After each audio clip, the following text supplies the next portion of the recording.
hell has that game been the last, 2 months? It's, I mean, yay, we won, and that's awesome. We scored 5 goals.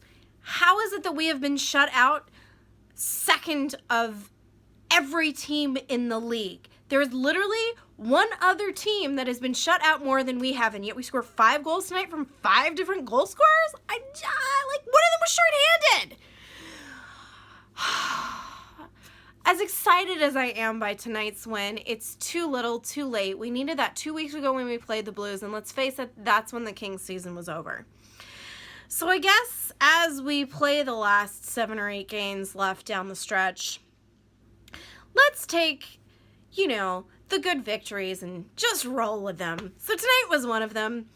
Not that you could tell from the way we started playing. First shift, there's a defensive zone turnover by Jeff Carter. And then a minute and a half later, he makes up for that by stopping the Jets' first amazing breakaway. But 2 seconds after that, Bishop does not stop the puck from going in the net. So the point is a little moot on Jeff Carter. And it's less than 2 minutes in, or a little bit over, and we're down already, and you're just like, do I really have to sit through 8 more of these games? Because this is just going to be torture. And it kind of was for a little bit there, until we got a power play, which I was fully expecting the Kings to be like, oh, we don't really know how to do them anymore. Except that Anze Kopitar has returned with his scoring touch. I can't even describe how beautiful this goal is. So here it is for you to watch. And I don't know if you'll be able to see exactly what I saw, but that was just stunning. That's the kind of shot I've been missing from Kopitar, and really hope that he gets back more than just this one, because it was well placed. It was fast. There was no, he saw through all the traffic and managed to get just a straight shot, top shelf, completely, it was beautiful. It was beautiful. So thank you, Kopitar, for giving me hope in the LA Kings game, only to have it taken away pretty quickly after that. It wasn't entirely the Kings' fault. I will say that. It was, the first penalty was on Bishop for slashing. And I say that way because I don't really see how it was slashing. Neither did anybody else who was watching the game. He went out to play the puck behind the net, and this Jet gets tangled up with him, and as Bishop turns around, he has that big goalie stick, and the other guy totally nails the, oh no, I have fallen onto the ice. Oh, help. So that was a penalty. No, if anything, it should have been the other guy for embellishment, because that was ridiculous. So you're thinking, okay, well, that kind of sucks. It's Bishop's potential first win with the Kings is on the line here, and 5 seconds into it, Drew Doughty gets delay of game, which earlier in the period, the Kings had a too many men in the ice penalty. It was right after their first goal, and I'm just thinking, good God, is this amateur hour? Have we been delegated to the AHL? Is this what's happening right now? And Doughty, you would think, would have better hockey sense than to flip the puck up over the glass. There are plenty of other ways to brim it around. Anyway, so we have a 5-on-3 for 1 minute and 55 seconds. And they managed to quite stunningly kill it off for the first minute and 30-ish seconds. I mean, it's really top-notch puck control, just the positioning. It was an incredible penalty kill, the way they managed to pull it off. There was a lot of icing, which you don't see a whole lot on 5-on-3s. It just really well-placed defenseman and puck movement when they could get it. So kudos to that until that last 12 seconds of the Bishop served by Toffoli Minor. He kicked it in off his own skate. I'm just I couldn't feel more sorry for this guy if I tried. I totally have a thing for goalies. And it just, we so wanted to see him get his first win, and at that point, with the game going the way it was, you just had to bury your head in the sand and just think, oh God, this poor goaltender, he's getting his own goals. I mean, there's no way. And yet we came out in the second and, well, honestly continued to play kind of like we had in the first. My seatmate looked over at me and he's like, how long have the Kings been on the PK? Like 4 or 5 minutes now? I'm like, what? They don't have a PK.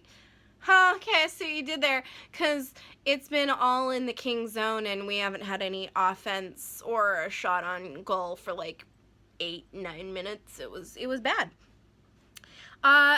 Then things started to turn around a little bit. We got a power play. And for a second there, the first part of it was so good that I'm sitting there like, how are we not getting pucks in the net? Oh, but then we did. So, yay! We managed to tie it very briefly with a goal from Muzzin, actually, which I was a little surprised at, not gonna lie. Not a huge fan of Muzzin as of recent, but it kind of like ricocheted in around the guy. It was pretty great, actually, and a tied game was exactly what the Kings needed going into the third period. It was, a little bit kind of like, I don't really quite know how they pulled off being tied. This goal, sorry, it was not on the power play. The power play just gave us a little bit of momentum and a few more shots and a little more traffic at the net there. I totally missed a Dowd fight in there, too. How did that happen? That was right after Kopitar's goal. Things got really invigorated. We're like, oh, Kobe scored and Dowd's fighting and awesome. And then there was the 5-on-3 and that just kind of killed all that. So anyway, we get to the end of the second period. We're tied 2-2 and we go into the third thinking, which team is going to come out in the third period? Is it going to be the Kings that can actually get us up to scoring 5 goals? Or is it going to be the Kings that do something really stupid, like tie it and then almost completely give up another goal in the, 2 seconds after that? Turned out to be the former. That was exciting. We got a power play within the first minute, and I thought for sure Dowd was going to score on it because there were several times in the third period where there was an absolutely wide open net and a guy standing there, an LA King with a stick in his hand and the puck right there, and somehow the puck did not end up in the wide open net with the goaltender out of position and over the other side. So it was just a little frustrating, but as I was getting through my frustration, Gaborik, on the other point up there, was completely ignored, which, truthfully, if I was a Jet player, I'd probably ignore Gaborik too, because he's been completely ineffective 95% of this season. Not so much at that point, because he was wide open and shot the puck and scored. So it's so early into the second period, and we're up 3-2. Yay! That's exciting. And then we're getting some good shots, and Kopitar had the exact same thing happen where wide open net. His stick was tied up, though. Dowd just couldn't get to the puck. Kopi's stick was tied up when that happened. So it's 3-2, and then suddenly it's 4-2, and you're like, wait, what? Because we got another power play and another power play goal. 3 power play goals in this game. First from Kopi, second from Gaborik, Muzzin goal in the middle there, and then third from, I'm gonna totally forget who. Oh, duh, it was Drew Doughty, of course, because that man is a machine, and of all the mistakes he made that night, I think it was only because he was about the only one out there playing for the first 2 periods, so it's really hard to be the only player out there playing except for your goaltender.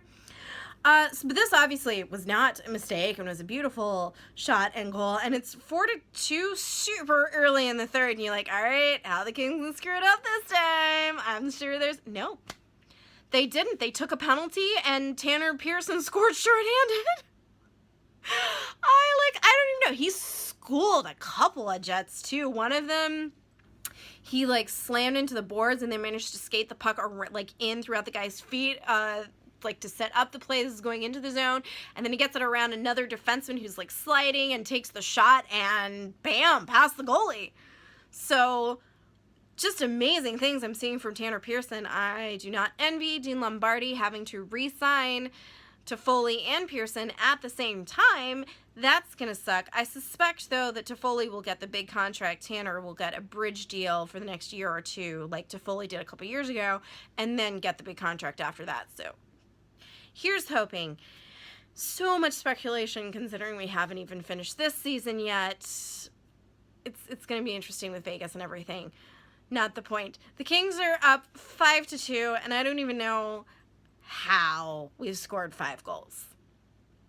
This is not the same team that's been playing. They came out in the third period, and seriously, where has this team been when we needed them? Where were they against the Blues or the Oilers or whoever the hell else we've been playing recently? I don't know. I don't understand. But they managed to hang on to their lead. They didn't take any stupid penalties. They didn't let anyone really even near Bishop, and Bishop came up big. He really, really wanted that first LA King win. He finally got it. Congratulations, Ben Bishop. I'm so happy. I hope there are many more. I don't think it'll do a whole lot. I still really don't think we're making the playoffs.